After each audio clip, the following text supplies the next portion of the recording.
Hola chicos, Historia del Arte y de la Cultura, el 90. En el vídeo anterior nos habíamos quedado a mitad camino hablando del desarrollo científico y literario del Islam en España, en la península ibérica. Perdón, lo digo una vez y lo puedo decir 5 veces, por decir España a veces cuando en realidad es península ibérica, porque ahí están también nuestros hermanos portugueses, con Portugal, donde el Islam también estuvo y dio unos frutos tan buenos como los del resto de la península. Entre los más destacados historiadores, ya habíamos recorrido otros, habíamos recorrido los médicos y filósofos, los filósofos. Ahora nos tocaba hablar de los historiadores de historia. Figuran los cordobeses Benayán, del mismo Córdoba, Benayán,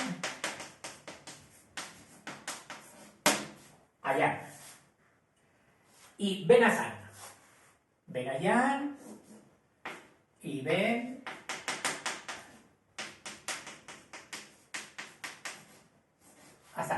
Fácil para acordarte. Ayán y Ezán, historiadores, cordobeses los dos. Este último, también destacó como filósofo y poeta, como filosofía y poesía o poeta, Benazán. Esos en el siglo X, Córdoba, siglo X. El siglo de oro del califato. Y en el siglo XIV, ya en plenas taifas, en el siglo XIV, también seguimos hablando de historiadores, Ben al-Jatib, Ben al-Jatib,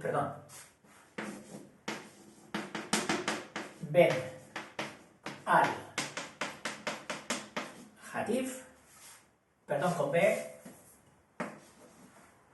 Ben al-Jatib, visir del reino granadino.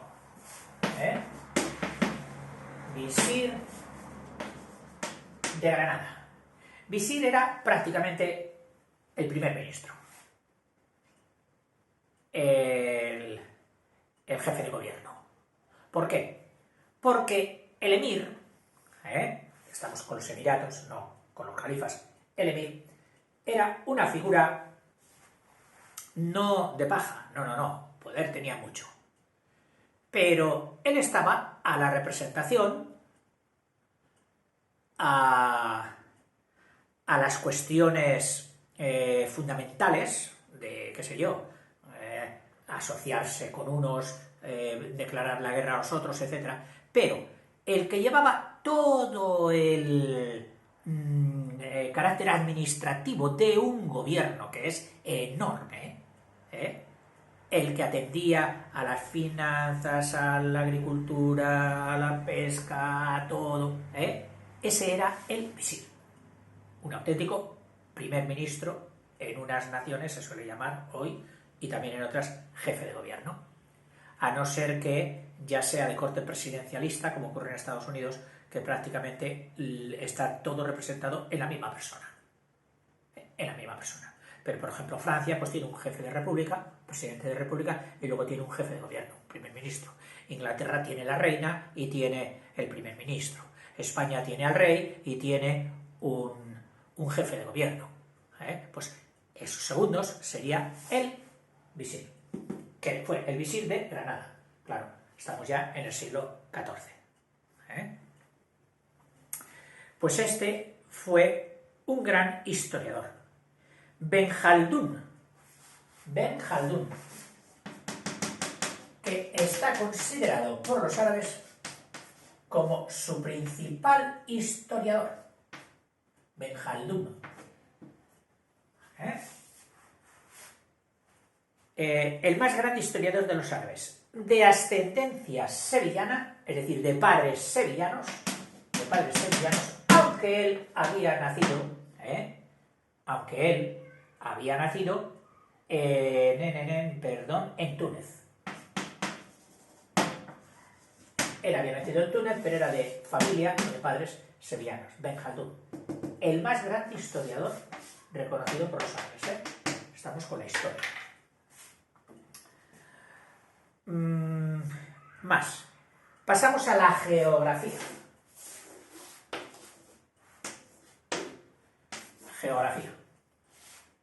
Entre los geógrafos sobresalen Al-Bakri. Al-Bakri, que seguro que tiene una calle, y posiblemente importante, en Huelva. ¿Por qué? Porque él había nacido allí. Al-Bakri, en Huelva, HU. Al-Idrisi,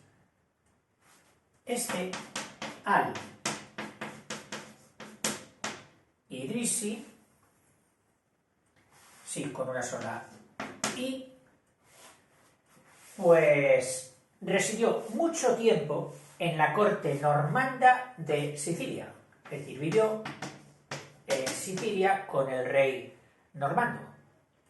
Precisamente el rey Roger II le encargó escribir un libro de geografía que se ha llamado no el libro de Idrisi, sino que se ha llevado la fama, históricamente hablando, el libro de Roger. O sea, se le conoce como el libro de Roger.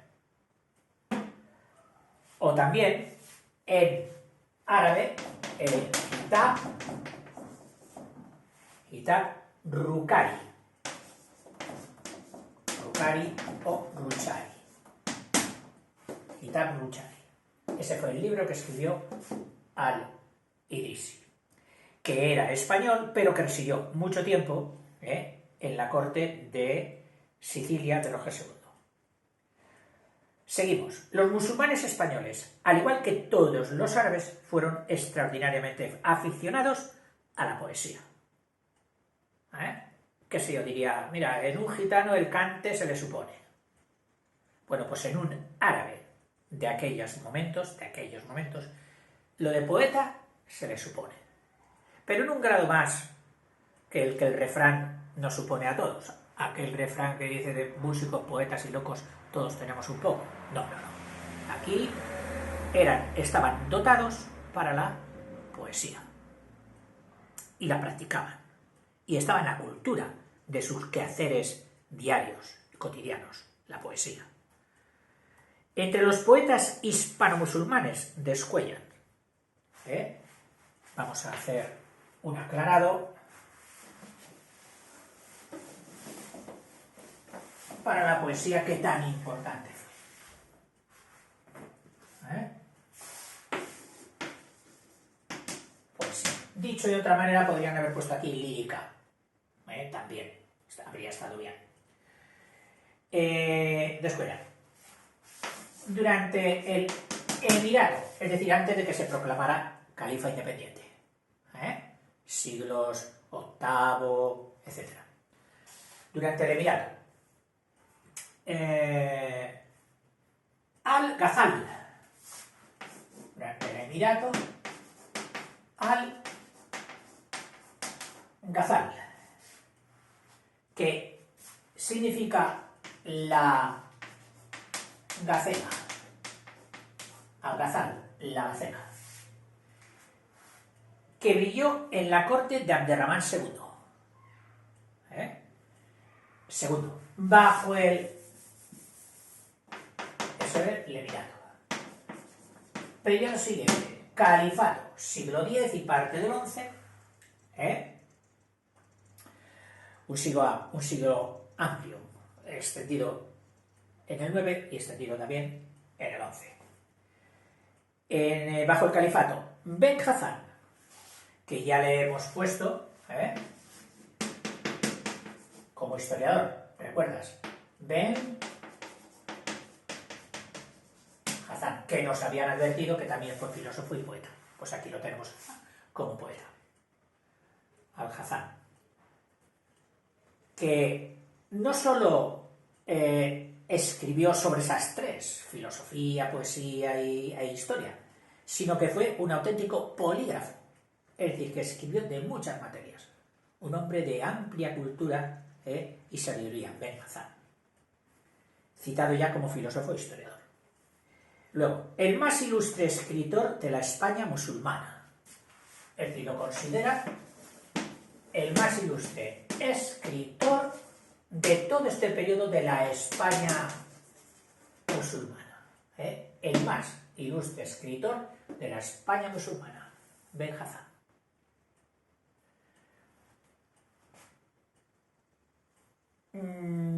Y en la época de los reyes de Taifas, Emirato, Califato y Taifas, que esta división nos la van a dar de ahora en adelante bastantes veces, y en la época de las Taifas, que sabemos que si fue un declive político, no fue un declive cultural, las Taifas.